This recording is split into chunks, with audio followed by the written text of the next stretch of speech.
Amigas y amigos de Gremio 51, les saludo nuevamente y pues en este momento nos encontramos en el Pleno del Honorable Congreso del Estado de Puebla, una vez más con la presidenta de la Junta de Gobierno y Coordinación Política, Laura Artemisa García Chávez, para que nos platique un poquito de su primer informe legislativo que se rindió hace unos días después de cumplirse el primer año de esta 62ª legislatura. Diputada, ¿cómo está? Muy bien, gracias, querida Vera.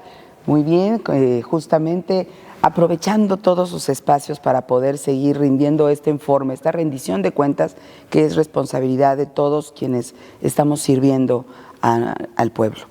Como dice diputada, pues es importante, ¿no?, estos ejercicios de transparencia, de rendición de cuentas para que las y los ciudadanos sepan qué se está haciendo desde este Congreso del Estado. Hace unos días rindió su informe y destacaba algunos temas interesantes, 16 iniciativas presentadas, 14 aprobadas, pero sí me gustaría versar un poco en esta reforma constitucional que fue homologación a la federal, que usted promovió aquí, para que se prohíba la reelección y el nepotismo en cargos públicos a partir del 2030. ¿Qué nos podría platicar de esto?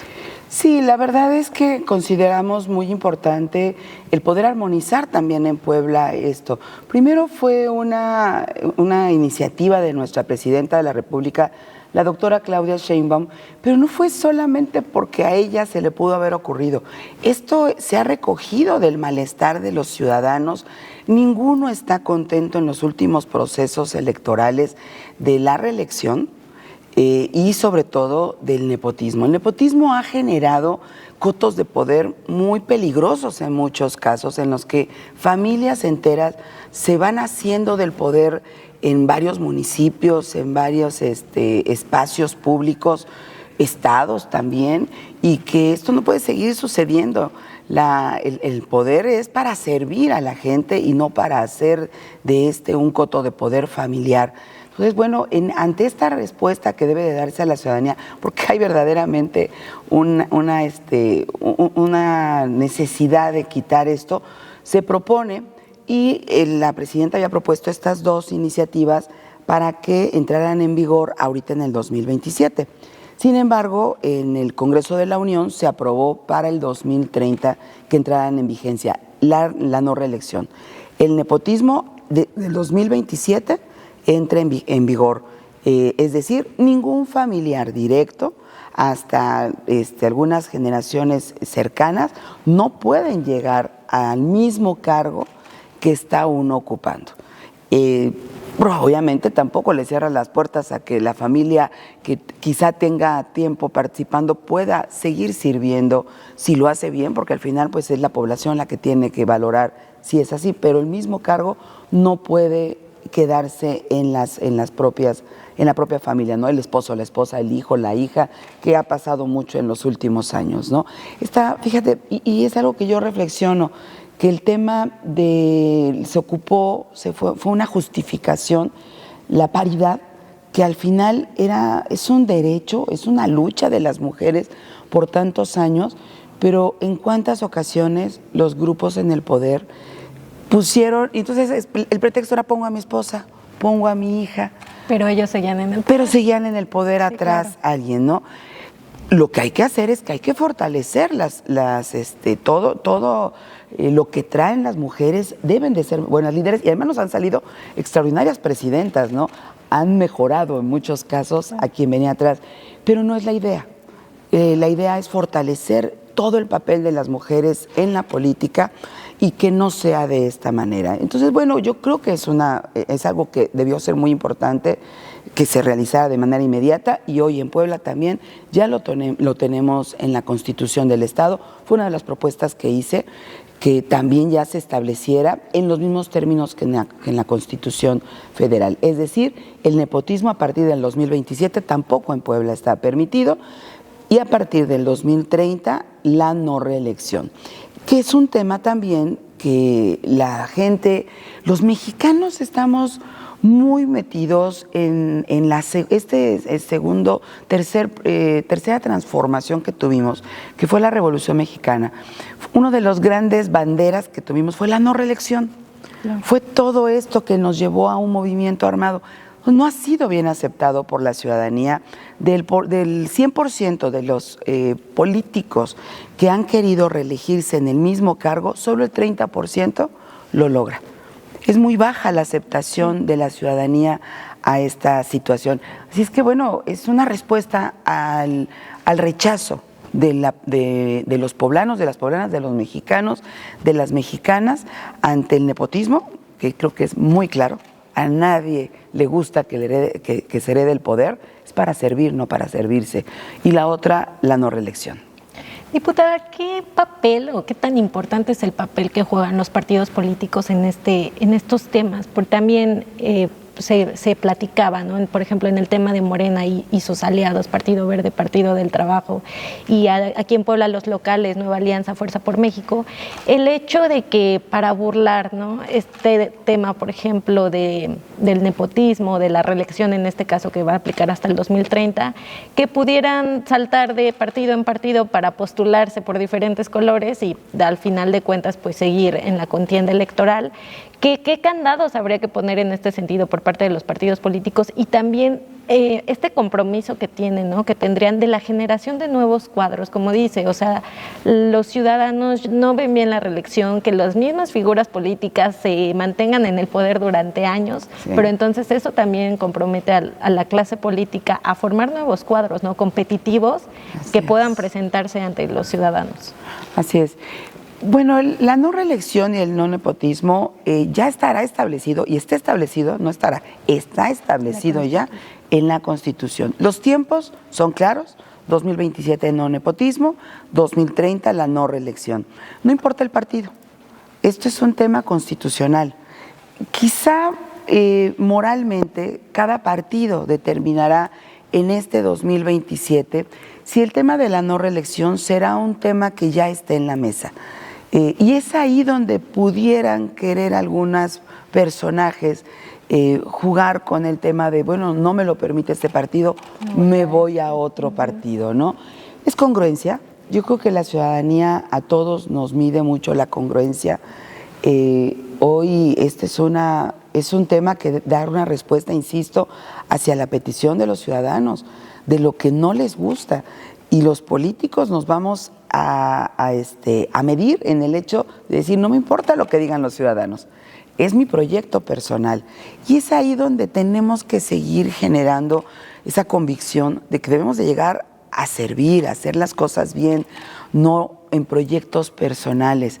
Y dices muy, muy bien, la verdad es que está obligado hoy estas clases políticas a generar nuevos cuadros. Yo celebro mucho que el gobernador Alejandro Armenta ha incluido a muchos jóvenes en la toma de decisiones, no solamente en cargos medios para abajo, sino en cargos de primer nivel, que permite que se estén formando, que se estén fogueando. La experiencia solamente te llega cuando la estás llevando a cabo y lo estás practicando. Así es que con buenos equipos de asesores, con el impulso y ímpetu que traen los jóvenes, creo que hoy estamos viendo exactamente la formación de nuevos cuadros políticos que nos ayudan en mucho a pensar que vienen tiempos mejores para Puebla, para México, viendo a tanto joven participar. Y también en esta etapa, quienes están, cada uno de nosotros tenemos una responsabilidad, somos actores políticos y tenemos que ir generando esta aceptación por parte de la sociedad a la respuesta que demos, a los resultados que demos. Así es que tenemos que trabajar todos para ir dando buenas respuestas. E insisto, aquí en el Congreso también queremos dar muchas oportunidades a los jóvenes. Yo celebro ver participar a muchos jóvenes aquí en actividades. Los vemos muy entusiasmados, los vemos con ganas de aportar mucho, y hay que seguir dando respuesta. Hay mucha gente que de pronto se ufana de tener mucha experiencia como diputados, como diputadas, pero han vivido eternamente pasando de un cargo a otro. Claro. Y creo que esto ¿por quién está bien visto? Ningún ciudadano ve bien esto. Y tenemos que ser muy conscientes que llegamos a servir, que llegamos a hacer un trabajo hasta donde la ciudadanía acepte que podemos seguir aportando algo bueno y después de eso también regresar a hacer lo que nuestra actividad debe de ser. No vivir del poder, no vivir del servicio público. Y bueno, creo que eso es algo que todos tenemos que empezar a pensar mucho. Otro tema, diputada, que me parece que va a generar mucha conversación, ya está generando a nivel local y a nivel nacional, es el tema del fuero constitucional, ¿no? Sí. Después de esta propuesta que impulsa la presidenta Claudia Sheinbaum para quitarle el fuero a diputados federales, a senadores, y pues aquí en el Congreso del Estado hay una discusión aparte, ¿no? Recuerdo que hace un año, bueno, el año pasado, en diciembre, el entonces diputado Samuel Aguilar Pala presentó esta propuesta para regresarle el fuero constitucional a legisladores locales, porque aquí ya la Constitución ya no lo tiene. Pero preguntarle cómo se va a conducir esta discusión aquí en Puebla ya con la línea que marcó la presidenta Claudia Sheinbaum, porque también el fuero es una figura no bien vista por los ciudadanos, ¿no? Se pensaría que nada más se ocupa para proteger, para blindar a estos legisladores, servidores públicos, para no rendir cuentas en caso de cometer algún ilícito. Se ve, en un momento escuchaba como de ciudadanos de primera y de segunda, ¿no? Así es. Entonces, ¿qué opina de este tema y cómo se va a llevar la discusión aquí? Fíjate, Vera, que esto es un tema muy importante. En su momento, como bien lo dices, cuando se impulsa y se comenta aquí en Puebla por parte del gobernador Alejandro Armenta, y entonces lo presentó el diputado Samuel Aguilar Pala, en ese entonces diputado, hoy secretario, y se veía el punto de vista en el cual es necesario también tener una protección hacia los diputados, sobre todo al Poder Legislativo, para que no pudiera haber hasta cierta extorsión en algunos momentos para coercionar a los diputados para que hicieran lo que en su momento alguien pudiera querer. Quien estaba al frente del Poder Ejecutivo ha pasado. Esas persecuciones que se dan por no seguir una línea política, ese todo como lo veía una sola persona, ese autoritarismo que puede presentarse de pronto en algunos gobernadores, en este caso, trataba de fortalecer esa independencia entre el Poder Legislativo y Poder Ejecutivo. El blindarles esa protección daba cierta independencia, es decir, bueno, no está en juego que pudieran armarme algo y hasta la cárcel fuera a dar a algún diputado por no seguir instrucciones.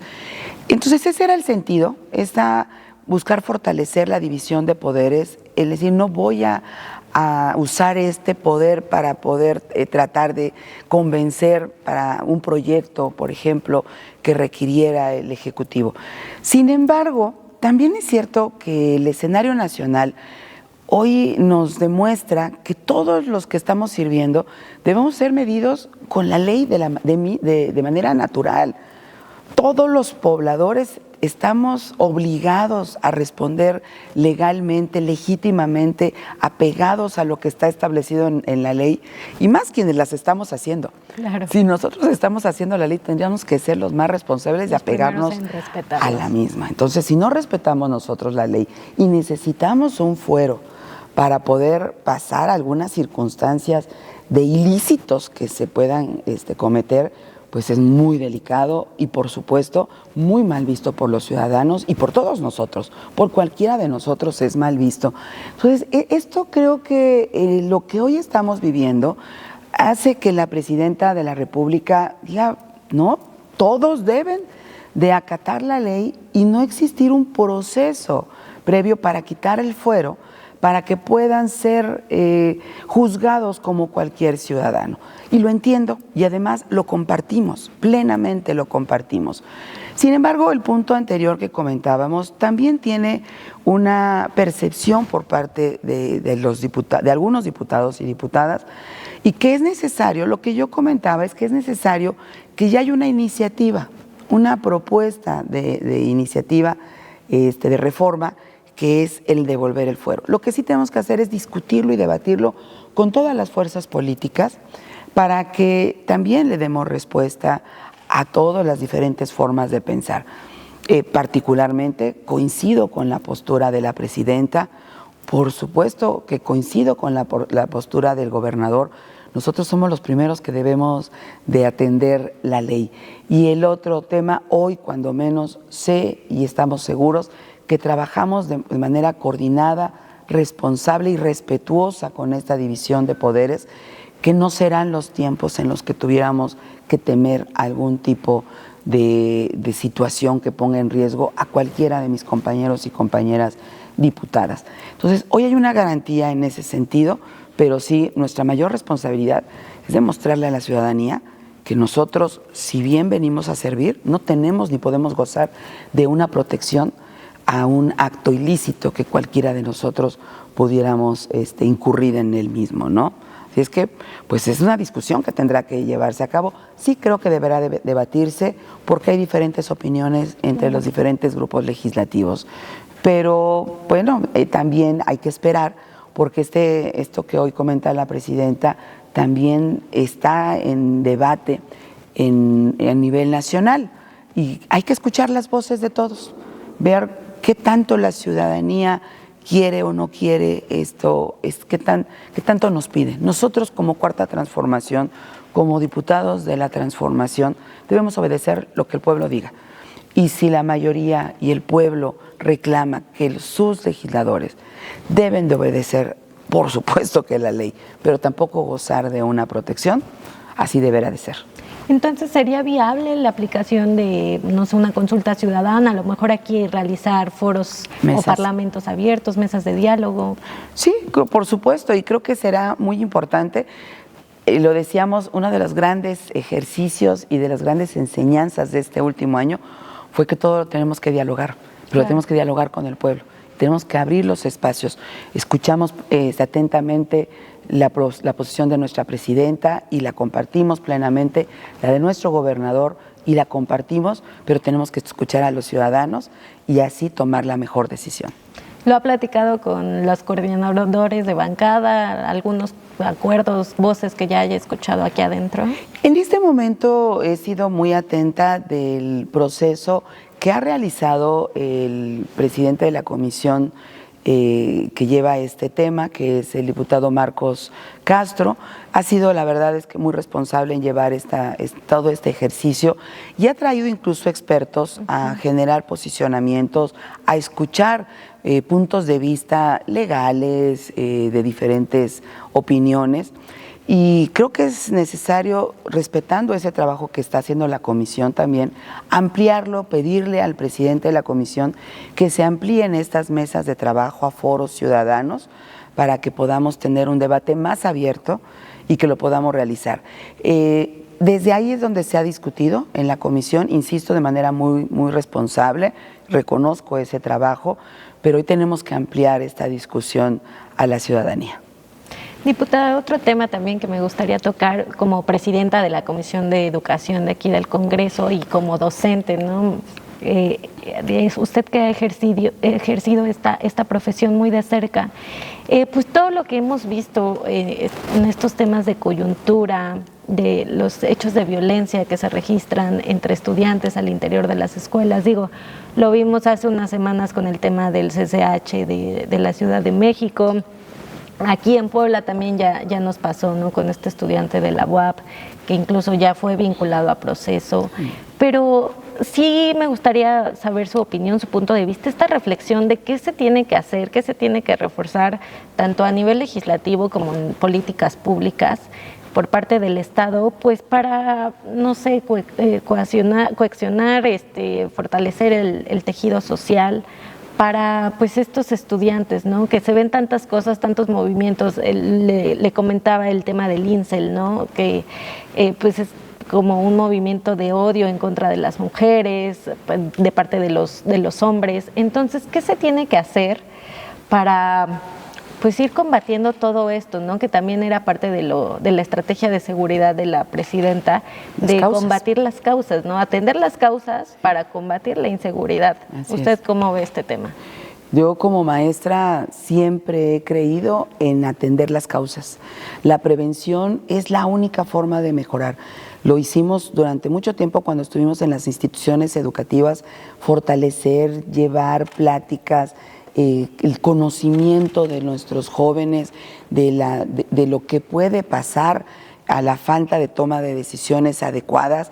Ese tipo de acciones es muy necesaria nuevamente fortalecerla en las instituciones educativas, pero también entender que este es un trabajo de muchos. No es un trabajo solamente de los maestros, ni tampoco solamente de los padres de familia, porque desafortunadamente hoy la sociedad que vivimos obliga a que todo esto se fortalezca, pero que también entendamos que en muchos hogares no existe esta cohesión familiar o esta fortaleza que pueda ayudar a los jóvenes, lo que hace que los maestros tengan que fortalecer acciones para que lo que no pueden vivir en casa lo puedan recibir en las instituciones educativas. Y no hablamos solamente de jóvenes, desde muy pequeños. Lo primero que hicimos en esta legislatura fueron 5 foros que llevamos a cabo en diferentes lugares de nuestro estado, justamente viendo y atendiendo las causas. En ese momento se hablaba de protocolos contra la violencia en las instituciones y tenemos que reforzar esas acciones. Estaremos muy de la mano platicando con el que hoy es responsable de esa área, que es el secretario de Educación Pública. Lo he comentado en todos los momentos que es posible con nuestro gobernador también, que la educación es esencial en esto que hoy estamos viviendo como sociedad. Si bien es cierto, tenemos que impulsar que a través de la educación superior vamos a fomentar y generar un desarrollo en nuestro estado, fortaleciendo además la investigación, las habilidades de nuestros jóvenes, pero tenemos que lograr que estos jóvenes lleguen bien, lleguen como ciudadanos responsables que aportan a la sociedad. Y esto es todo un proceso. Entonces, sí es necesarias acciones de causas, trabajar en valores. Los maestros en muchas ocasiones, y yo creo que hoy debe de ser obligatorio, en el que los maestros atiendan diferentes valores cada mes. Las acciones que realicen tienen que ir, además de desarrollar habilidades y conocimientos en nuestros jóvenes, estudiantes, niños, también al mismo tiempo ese desarrollo de habilidades y conocimientos debe ir reforzando un valor que nos ayude nuevamente a que la sociedad recupere esa fortaleza que necesitamos, ese tejido social que se ha ido descomponiendo. También el tema de fortalecer a nuestra juventud, de sacarla del ocio, el fortalecer el arte, la cultura y el deporte, como lo ha dicho el gobernador, y se está haciendo. Hay que reforzar mucho esas acciones. Todo lo que hagamos que saque a nuestros jóvenes de la calle, de no tener otra cosa que hacer que estar en los celulares o agrupándose y no teniendo un objetivo, será fabuloso para nuestra sociedad. Entonces, el arte, la cultura, el deporte es un medio que debemos de realizar y fomentar en todos los niveles educativos. Debemos de fortalecer protocolos para que justamente sepamos cómo actuar y cómo ir trabajando con nuestros menores. Y la salud mental es un tema vital. Si siempre lo ha sido, hoy después de la pandemia ha sido mucho más delicado. Tuve la oportunidad de ser de apoyar en la región de la Sierra Norte unas campañas que se hicieron en contra del suicidio, y es impresionante ver cuántos pequeños desde secundaria han tenido ya pensamientos en los que han pensado en quitarse la vida. Pequeños de 11 años, 12 años, 13 años. Estos jovencitos tienen ya un problema que si no lo atendemos, como sociedad no le entramos a cuidarlo, como padres de familia, estar muy atentos de los cambios de conducta que presentan nuestros hijos y atenderlo inmediatamente, saber y estar con ellos para que nuestro futuro esté garantizado. De verdad, son tan importantes nuestros niños y nuestros jóvenes, porque en esos estamos sembrando una sociedad más justa. Lo que hoy pasa es resultado de nosotros como sociedad. Yo he insistido que todos tendríamos que ver qué no hemos hecho y qué tenemos que atender para ir cuidando, porque ningún joven amanece, un niño de 12 años no amanece un día pensando a quién va a ir a matar. ¿Qué ha pasado atrás de todo eso? ¿Qué hemos dejado de hacer maestros, padres de familia, compañeros, y debemos de ir caminando en valores y debemos de ir fortaleciendo a nuestra juventud y a nuestra niñez. Verás que es un tema que tocas que es muy, muy importante, porque claro que hay solución.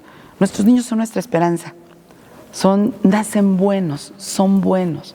Tenemos que acompañarlos como sociedad y regresar a esta fortaleza, primero que debemos de tener las familias, pero también como sociedad entrarle a una gran red de apoyo cuando no se tiene siempre en casa eso que se ha necesitado. Hemos escuchado acá a muchos deportistas que han vivido historias muy complicadas y que han encontrado en el deporte esa salida.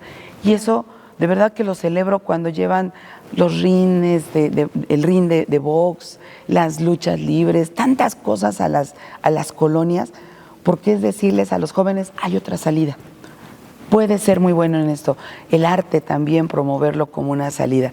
Y creo que como diputados tenemos una gran responsabilidad en ese sentido.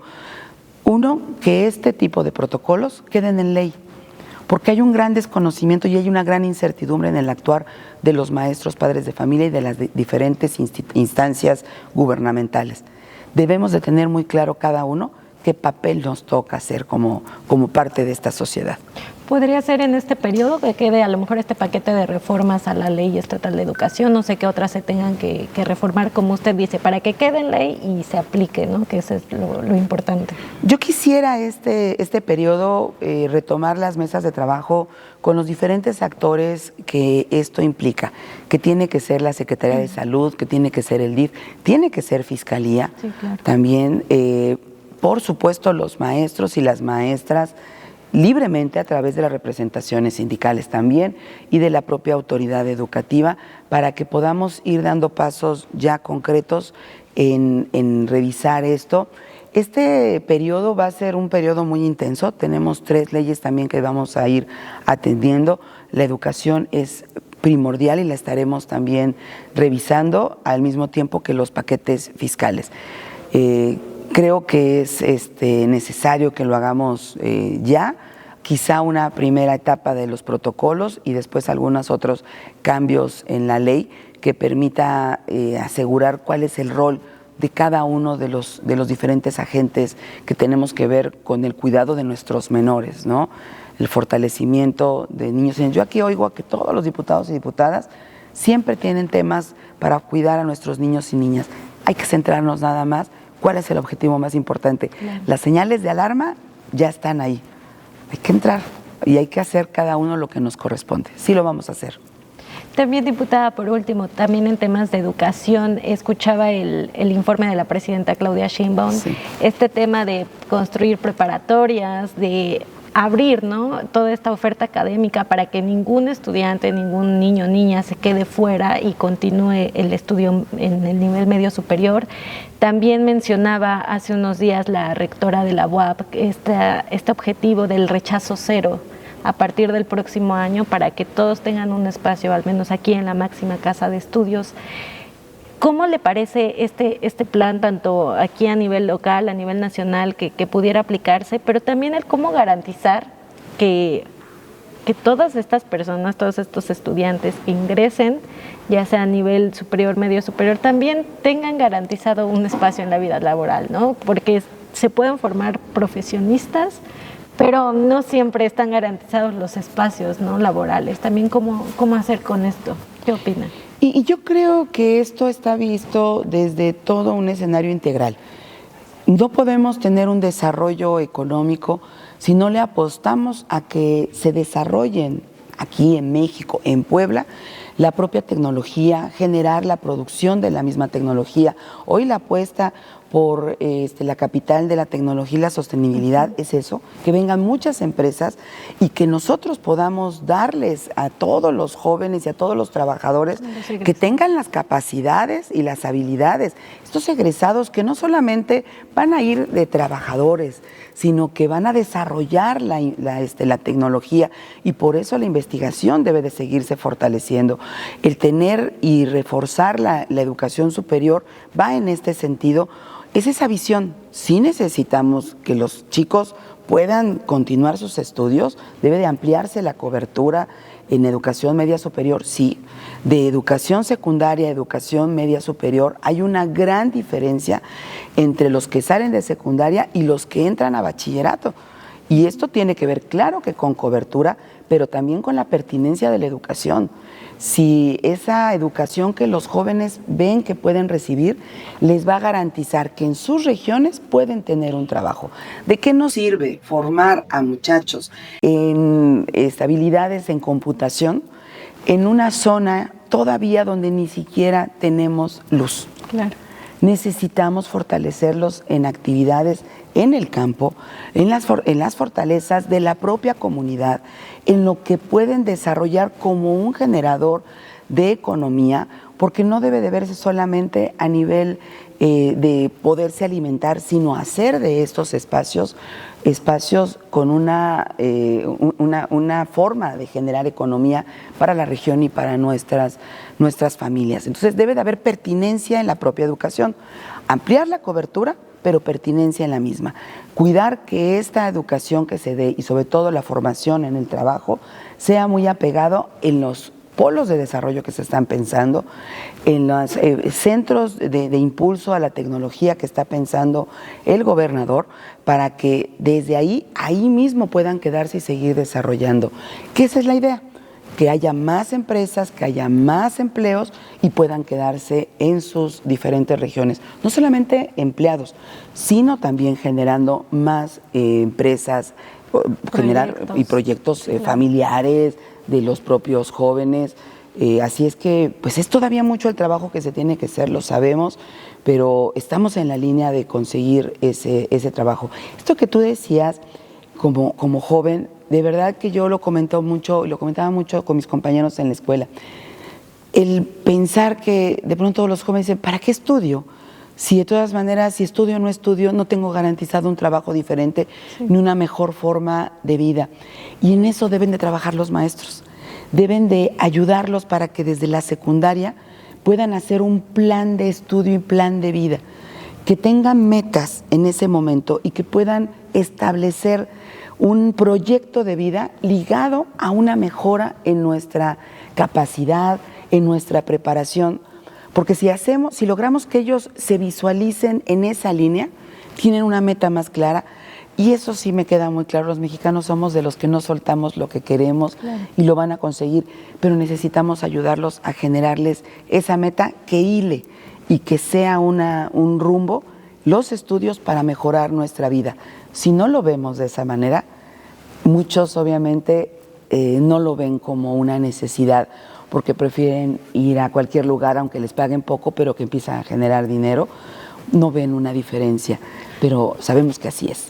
Sí, porque es como si fueran sin rumbo, ¿no? O sea, con los ojos cerrados, pero avanzando, no sabes para dónde. Y esto que le comentaba, sí, o sea, creo que al menos, por ejemplo, de la gente de mi generación, es una preocupación bien grande de decir, híjole, ya voy a salir, pero ¿para dónde, no? ¿A dónde vamos a ir? ¿A dónde vamos a entrar a trabajar? Si no hay a dónde. Entonces, como dice, me parece una herramienta importante, ¿no? Que esto se fortalezca desde dentro, desde las escuelas, pero también desde casa, ¿no? También creo que es labor de padres y madres de familia. Totalmente. Yo insisto, creo que nada es tarea individual. Debemos de fortalecer el trabajo en casa, el trabajo en las escuelas. Muchas veces los maestros se sienten desesperados porque sienten que les avientan todo el paquete. Se les exigen incluso a los padres de familia, tú tienes que formar, tienes que hacer, y es en casa donde hay que reforzarlo, pero también entender que esta falta a lo mejor de fortalezas que existen en algunas familias, pues también muchas veces tenemos que compensarlas en las instituciones educativas. Sí debe de haber un gran valor y por eso un gran reconocimiento a los maestros y a las maestras que tienen que hacer muchas veces este doble trabajo, ¿no? De saber escuchar lo que no se escucha en casa, de saber guiar lo que no se guía en casa, pero sin pensar que vamos a quitarle la responsabilidad, claro, a los padres de familia de ninguna manera. Y también, insisto, las diferentes instancias que deben de estar atendiendo desde la educación, no solo la Secretaría de Educación Pública, sino todas las instancias que tienen que ver con salud, sobre todo la salud mental, con fortalecer y saber cuándo y quién es el responsable de un menor cuando tiene un problema y violencia en casa, y ahí tiene que entrar, por supuesto, la fiscalía, porque muchas veces el maestro no sabe qué hacer cuando el alumno llega con problemas, pero la violencia es en la casa.